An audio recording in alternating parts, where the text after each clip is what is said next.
So we are continuing this chapter where the queens are lamenting for the dead king. And similarly, this story was recited by Hiranyakashipu in relation to the death of Hiranyaksha. So we see how important this whole chapter is. It is emphasizing very much the difference between the body and the soul. Just like in Bhagavad Gita, in the second chapter, Krishna is very much placing emphasis on the difference between the body and the soul. And as we explained previously, that simply by knowing this knowledge is not sufficient to bring one on a level of self-realization. So Prabhupada in this verse is explaining that simply by trying to enjoy the material world through the senses is a false conception from the very beginning, because it doesn't have any strong fundamental principle of enjoyment. We have all experienced that we try to enjoy in this material world. And we have a feeling that if I do this or do that, I will have happiness. And we pursue that till the point when we achieve this goal. And after achieving the goal, we still find that we have not reached that destination of happiness. So Prabhupada actually explains that one has to understand what is that real happiness. As explained in the Bhagavad Gita, that the spirit soul is part and parcel of the Supreme Lord, and therefore it possesses the quality of Sachit Ananda. So we all have that quality of Sat, eternity, Chit, blissfulness and knowledge. But at the same time, we cannot experience this in the real world. What we are experiencing, as Prabhupada is saying here, is that we may have a wonderful dream at night about trying to enjoying the material world in so many different facets. And the particular example given here is that in your dream, you are engaged in embracing a young woman, and you're feeling the pleasures of it. But the moment your eyes open, the reality is not there, because all that you are feeling is not there. You can't see anymore. And then that is the cause of your distress. So what happens is that because you had this sense of feeling happy in that dream state, you try to achieve that with reality. But even in the reality, Prabhupada says, this material world is just simply an illusionary manifestation. It doesn't have any real substance to it. So, what we are perceiving is material things. But the soul can only be, purely on a platform of transcendental bliss is when it is transcended the material body. It is actually situated in its own original constitutional position. So as long as we are in this material world, we will try to so-called get pleasure with the senses. But if you do some scientific analysis, the difference between the soul and the body and the interaction which takes place between the two is through the material senses, the 5 material sense objects. One is sight. So what we see and perceive through our sight is that which is material. And Prabhupada goes further to explain that sometimes there are certain things which are material, but we cannot see them with the limitation of our sight. And for example, we all know for a fact that there is oxygen in the air, and we are breathing that. And without that oxygen, we would suffocate. But we cannot see it. But we can sort of feel it through the process of touch. Because when the wind blows, you can get some feeling of sensation. So you know that there is air. And simply also by breathing, you know that there is air. Because if you are put in a situation where there is a vacuum and there's no air, you'll find that there's suffocation. And the symptom of air is not present. So although sometimes we cannot even see material things, but we can perceive it. So the eyes has limitation to see that which is transcendental or that which is spirit. Similar with hearing. Our hearing is also very much limited to certain sounds. And then again we see that there's some species of animals, they have got a higher level of hearing sound, which is of very high pitch. It doesn't make real sound which we perceive, but they can perceive it. Same thing with taste, same with smell, same with touch. You can feel something which is physical. But air, if you try to feel, you can't feel. You can't grasp, a handful of air and say, I got a handful of air, because you can't feel it. So these limitations are there. And we are trying to enjoy the spirit soul, because by nature is blissful and it has always enjoyed the transcendental enjoyment. It's trying to perceive this transcendental enjoyment through the senses. It is very difficult to enjoy in this material world, because as Prabhupada explains in this purport, that it is all of a falseness. It is giving a sense of falseness to something which is not there, but is imaginary. And sometimes, when we begin to imagine some things, then in the mind begins to conquer that this is reality. It is a fact. It must be there. So you try to go to different levels of endeavorment to achieve that. And you find that in the process you feel very miserable. So Prabhupada is explaining that the soul, in order to enjoy the real bliss, has to transcend. And what it has to transcend? It has to transcend the three modes of material nature. We are so much influenced by mode of ignorance, mode of passion, and mode of goodness, and sometimes a different combination of these. And through that, we can only perceive material world. But the practice of Krishna consciousness gradually brings one to the highest level of goodness. And if we persevere our process of Krishna consciousness, and through the process of purification, then we go beyond goodness to pure goodness, which is a Vishuddha Sattva state. And even Vishuddha Sattva state is considered still material, because even on that state, you will not have the transcendental pleasure. What you will be enjoying is still, or trying to enjoy, is that which is material. So we have to transcend that. And that is why Prabhupada has coined the word, this is a transcendental process of Krishna consciousness, that we have to transcend the material modes. Otherwise, what happens is that we begin to feel very much comfortable in this material world. As I explained last week, that in a prison house, if all the comforts are given to you, then you begin to feel that this is actually not such a bad place to be in. Similarly, this body is also a prison house. And within this body, we are encaged. And if some material comfort comes your way, then we begin to feel it's not so bad. And we forget the real goal which we are pursuing.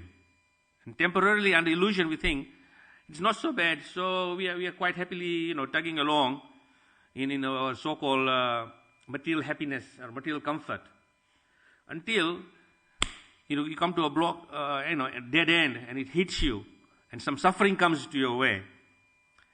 And then when that suffering comes, and the pain is so much that you realize that this is not such a good place to be.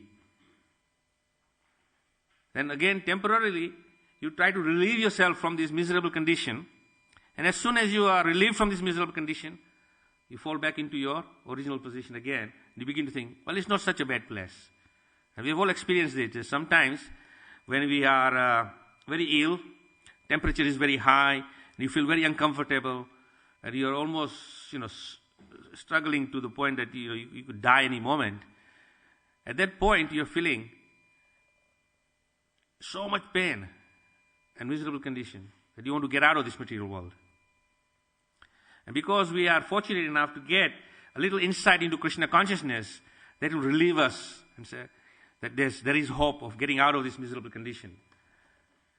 But then you see a doctor, and doctor gives you some medical treatment, and after medical treatment, all the symptoms of your illness is gone, you fall back into a position saying, it's not such a bad world. And you merrily go along. The only person who really enjoys transcendental pleasure is one who has actual understanding of this Krishna consciousness and is making full endeavor to come out of this situation. Not that as soon as the situation becomes comfortable, we fall back into the, easy mode and just gliding through, thinking life is not so bad. And we're chugging along. And then we are doing along with that, we are pacifying the mind through the minimum level of Krishna conscious activity. So we do a little chanting and we do a little reading, and then, and then we do, we partake a little prasadam. I say, I'm okay. I'm doing so well. I'm not so bad. I'm chanting Hare Krishna. I'm reading the scriptures. I'm taking prasadam. Life is not so bad. And you're thinking you're going along. And then at the inevitable moment, when that arrives and knocks on your door and saying, time's up, you have to vacate this body, and you have to give up, then we feel, I cannot give up this body yet. There is so much to do.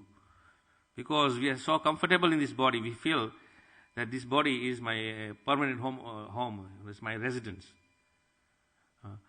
And just to think about the body, because we are leaving this body, and the body is your comfort zone.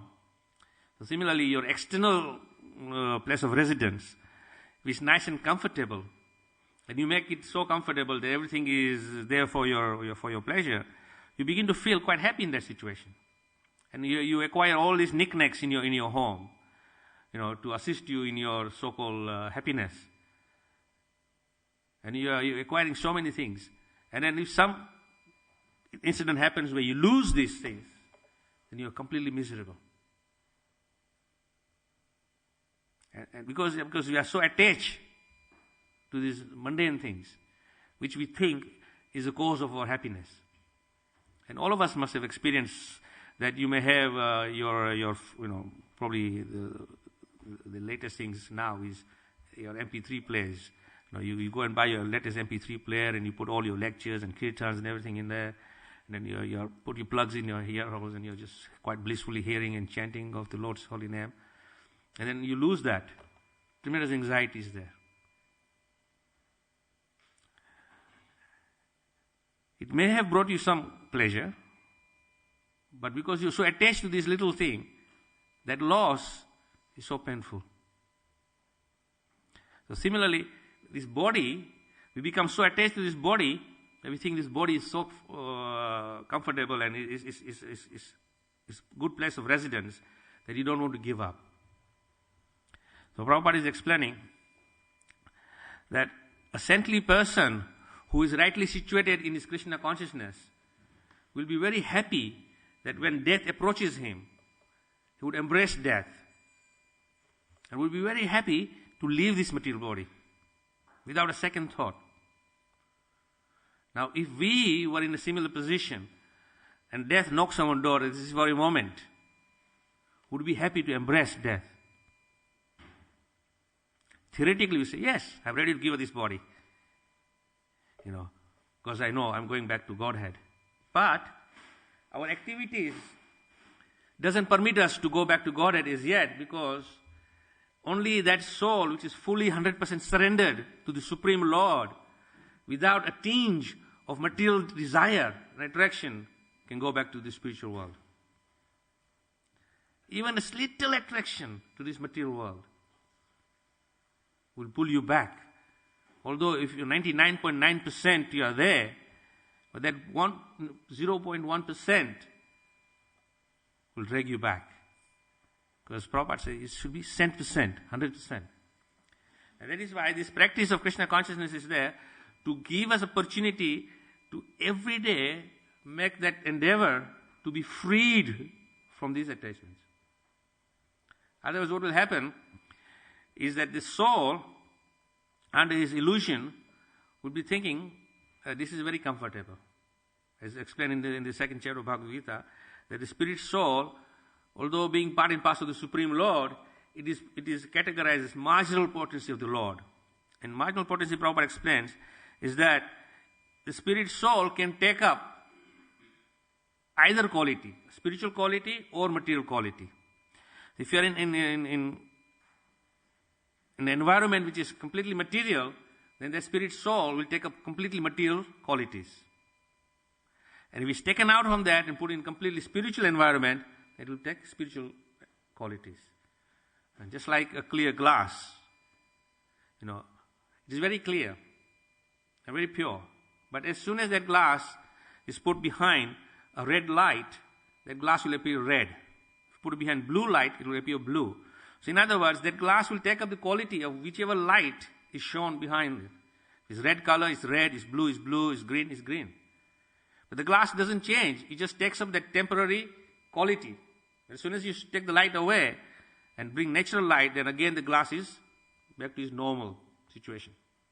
So the soul, when it's grossly engaged in material environment, then it takes up material qualities. And as soon as you take up material qualities, you begin to feel that you are part of this material world, and you act on that platform.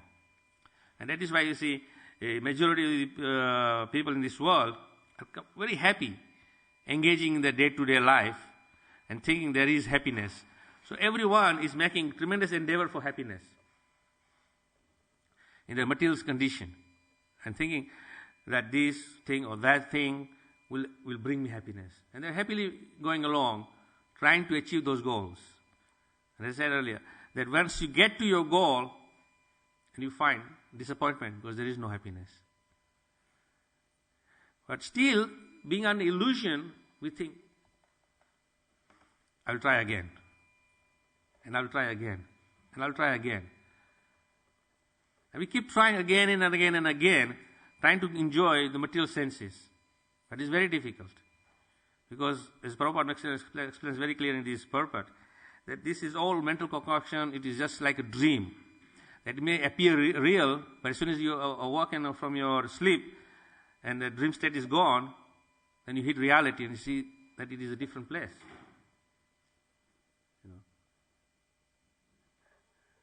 So we have to awaken from this state of sleep we are in now. And only by the mercy of the pure devotee, he opens our darkened eyes. Like we pray every morning to Prabhupada. The spiritual master opens my darkened eyes and fills my heart with transcendental knowledge. Not just knowledge, but transcendental knowledge, through which we can transcend the material suffering. So we pray. Our prayer is there every morning. But it just remains a prayer. It doesn't come reality. Why? Because we are not putting into practice. But the spiritual master is giving us knowledge. We are not completely taking that knowledge on board. Only superficially. So one who takes this knowledge completely on board, 100% and acts on that platform, then you begin to transcend from the material sphere to the spiritual atmosphere. And this is a fact which has been proven by great saintly persons who have completely transcended from this position. And when we read a biography, for example, of, say, Sanatana Goswami or Rupa Goswami, great acharyas, great personalities, who are coming from a very, very wealthy family and all wonderful situation they had. They were ministers in the government. They had access to everything they want. But when their spiritual master instructed them to give all these things up and go to Vrindavan, immediately they renounced everything. And they went to Vrindavan to pursue the instructions of their spiritual master. Now, when we are given these instructions, it's very difficult to follow. Just like one time, some businessmen in Malaysia,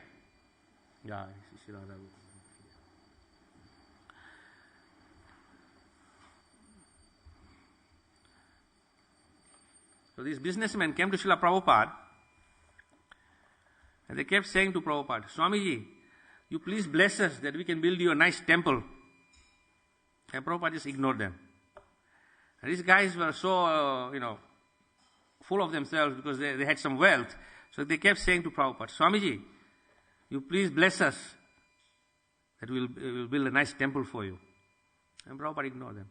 And then these guys got a little frustrated. So they finally said, Swamiji, you are not blessing us to build your temple. And then Prabhupada said, yes. Because if I bless you to build me a temple, if you don't build me a temple, that would be a greatest offense you would commit, because you will not fulfill your pledge. So better, if you want to build a temple, you build a temple and then offer it to Krishna. I will gladly accept it. But we will not instruct you. Because Prabhupada very much understood that, the mentality of all these, rich people who come to see sadhus, they don't really come because they are suffering in the material world. Because as I said, they are so endowed with material wealth and material facilities that they think they are quite comfortable. But out of sentiments and certain rituals and understanding, they come to see a saintly person, thinking that they will do a great favor for the saintly person. But great saintly persons are not in need of any favor from anybody. Like Prabhupada, when he first went to America, he said, I have not come to take anything from here. Although in those days, America was considered a very, very opulent country, and it had all the material facilities. And they thought, Swamiji has come for all this material wealth. Prabhupada said, there is nothing that you have I want. But there is something that I have that I can give you. So, like these wealthy persons who came to Prabhupada and asked him to bless him that they can build a temple, Prabhupada did not bless them. Of course, Prabhupada did not bless them for that purpose, but Prabhupada blessed them that they become Krishna conscious. But Prabhupada knew that they will not follow this instruction. So similarly, the spiritual master, he will instruct you according to your ability to follow the instructions. Because once the spiritual master gives you instructions, and if you are not going to follow that, then it will be a greatest offense you can commit. It's a third offense against the chanting of the holy names of the Lord. Again, we all recite the 10 offenses in the holy name, but we don't put it into real practice. And even the simple instruction given to us, we cannot fulfill that. When we take initiation and we make a vow in front of the devotees, in front of the Lord, in front of the spiritual master, but then we are miserably failing in following these vows. And I'm just talking just regular principles, but see, simple even, pledging that I will chant 16 rounds of the Hare Krishna Maha Mantra. Because we understand that when we are chanting the holy names of the Lord, we have to be very much attentive chanting. Because it is also considered an offense if it's inattentive. And we all fell into this trap. Many times I said that we have all these developed different chanting skills, and sometimes there's a gibbering chanting, Hare Krishna. So Prabhu, how is everything? Sankirtan was great, wasn't it? Hare Krishna. Hare. All you are thinking in your mind, because the mind is so expert, that we are discussing some Sankirtan here, so it's okay. Because it's transcendental, distributing Prabhupada's books, going out on Harinam is transcendental activity. But then you can Hare Krishna, and discussing these things while chanting Hare Krishna. So you justify your chanting and discussing these things, that it is a very important subject matter. But it's inattentive chanting. So this is like one example. And many times if we analyze our own individual selves, we'll find that we are miserably failing in this activity. Because, according to Prabhupada, in one purport of Chaitanya Charitamrita, Prabhupada says, if one chants even once the holy name of the Lord, he's completely freed from all contamination. Now, we are not talking about once here, we are talking about like 16 rounds every day for last 30 years, going Hare Krishna, Hare Krishna. And if we analyze ourselves and put ourselves underneath, never mind the microscope, you just look at it on a gross level, we'll find that there's so much contamination. Because only the individual will know his or her heart. Externally, you may appear very pakka, very, very, staunch in your external activity. But what is in the mind and what is in the heart, only you know. And the Lord in the heart knows. And we can cheat the whole world. But you cannot cheat yourself.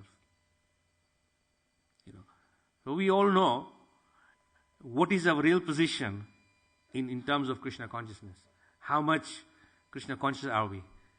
Nobody else from outside can judge you and bring out his yardstick and then measure that his devotional service or his devotional level is at 5%, 10%, 20%. Only you yourself as an individual will know, because we have to be honest to ourselves. And then once we understand what is our real position, we should make endeavor to better it. And how to make that position better is then we take shelter of the devotees who are engaged in Krishna conscious activities and who are really there to help us in making advancement. Because sometimes we see that now there's this so-called new way of thinking is that we have to be bonding with our fellow devotees and have different activities to make bonding. And what is this activities for bonding is basically very mundane. As Prabhupada, he says that when you're not engaged in the physical service of the Lord, and you have time, then you read from the scriptures. And sometimes it is better to read with the devotees. You open up Bhagavatam or open up Bhagavad Gita, read a verse or two, and then discuss the subject matter about that particular verse. And enhance yourself more with collective discussion.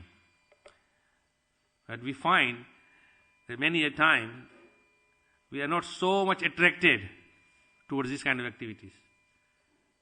We would rather waste our time in frivolous activities, thinking that this is Krishna conscious, and we justify that by different means to prove that what I'm doing is perfectly okay. But really speaking, it isn't. Because here Prabhupada says one must engage completely in the master of senses, Rishikesh, saying, one should therefore not imagine the so-called happiness through mental concoction. Rather, the best course is to engage the mind in the service of the Lord, Rishikesh, and thus feel the real blissful life. So if you are fully engaged in the Lord's service, then the result, Prabhupada is saying, that you will feel real blissful life. So if we are really engaged fully in the service of the Lord, then the resultant of that should be that we should be fully feeling the blissfulness, transcendental bliss, the real happiness. But when we analyze ourselves, we are not really on that platform, because Prabhupada again explains that material happiness is temporary and short-lived. It may give you some pleasure for some certain length of time. But again, you come to reality and it's no more. Happiness is there. But the real happiness, which is derived from the transcendental connection with the Supreme Lord, which is coming from the spiritual platform, that is always on the high, forever. That's why, in the 60s and the 70s, when there were so many people who were attached to so-called getting high on drugs, and they were thinking they were feeling some kind of spirituality because they were completely, blissed out in this so-called, the mind, which is, completely messed up with all these chemicals. And they were thinking that this is the falseness of this so-called high. But as soon as you come out of that effect of drugs, hit reality, then you are in a miserable condition. But Prabhupada said that you will remain for high forever. So if you are remaining on that high platform of pure bliss, then we should not be affected by mundane circumstances or mundane situation. We would be completely on a pure platform. So this is the real goal. By actually reading the Srimad Bhagavatam, and the purpose, Srila Prabhupada is very clearly directing us that what is the real goal which we should be achieving and striving for. And unless and until we strive for that goal and achieve that goal, we should not be complacent in our spiritual practices. Otherwise, we will merrily go along just like Prabhupada explained this purport, that we'll be like in a dream state, whether we are awake or asleep. We are still in a dream state and thinking everything is first class and life goes on and we are quite happily situated. But this is not real Krishna consciousness. Prabhupada is very clearly giving a clear indication, very clear-cut picture here, that there is no interpretation of this is what Prabhupada means or that what is what Prabhupada is. It's very clear-cut, straightforward. We have to just follow that with complete endeavor and sincerity. Then this platform will be achieved. Because this platform is not something which is elusive goal, can only be attained by 1 in a million or something like that. Every single one who comes to the Supreme Lord and prays to the Supreme Lord, that dear Lord, I would like to take shelter of your lotus feet. Then the Supreme Lord very kindly allows you to take his shelter. And once we take that shelter, we should remain in that shelter. Not, go in and out, in and out, in and out. Because if you're like a yo-yo going up and down, then, very, very soon you find that it becomes a habit that you come inside and immediately you get relieved from the material world, back again here. Then again you get suffering, you come back again here. And before you know it, the precious time is gone. And then you have to take rebirth again, and again you have to restart. And again when you restart, the same situation is going to be there again. Because if we cannot take advantage of this situation now, which is a first-class, conducive spiritual environment, then what hope is that there will be any better chance next time around? So we have to be very, very careful that we completely get absorbed in the instructions of Srila Prabhupada in his purports and practice them and meditate every day how I can put this into practice. And if you're sincerely praying, then the Lord will reveal this in your heart. It is not that something will come from something outside. Just like Lord Brahma, when he was completely bewildered about his position, and when you read the first canto, you see Lord Brahma is going down the stem of the lotus, and he's going for miles and miles and miles and miles. There's no end to it. And finally he gets frustrated, he comes back, he sits down and he meditates on the Lord in his heart. And the Lord in his heart then reveals to him the transcendental knowledge. So this knowledge is not acquired by some external means. It is revealed in your heart by the mercy of the Lord. So we have to be in that position to pray to the Lord that please allow me to understand this knowledge. And if you cry from the heart, then this knowledge will be revealed to you without fail. But this is what we have to strive for. And if we strive for this, then it will be achieved in a very short time. It's not that it will be something you have to do for thousands and thousands of years. In a moment, you can become Krishna conscious. In a moment, Prabhupada says. So we have to take these instructions very seriously. It is not just some stories recited in the Bhagavatam, and we just listen to these and then we feel, well, it's fine. But it is instructions, very, very profound instructions given by Prabhupada, how to come out of this entanglement. And if we sincerely follow this, then our lives becomes perfect. Okay, it is 8:30. We'll stop here. If anybody has any comments, any questions.